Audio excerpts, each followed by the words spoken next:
Governor, do you work with other governors in the region in putting together a strategy to deal with this issue?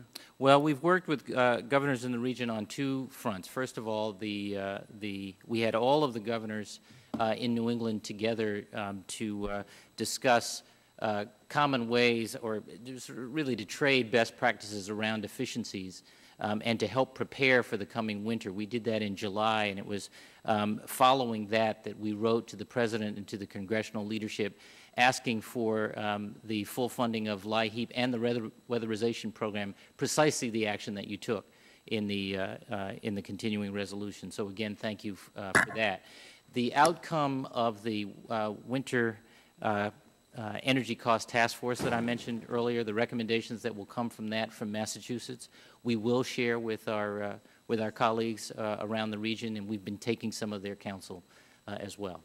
And finally, I'd mention that just 2 weeks ago, maybe last week, I'm losing track of time, the New England governors met with the Eastern Canadian premiers, which we do periodically, but particularly to talk about how we can begin to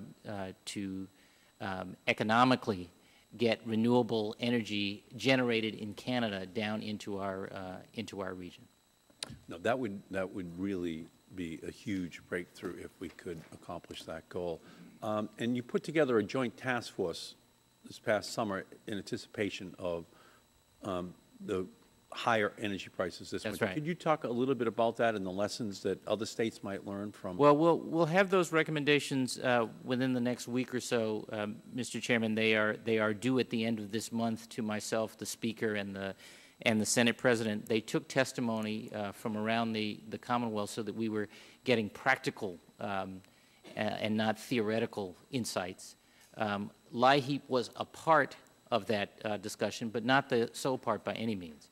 A lot of interest in how we support efficiency initiatives, including weatherization, including changing out or updating inefficient heating systems, that sort of thing, and what resources there are for that. Some of this is paid for already by an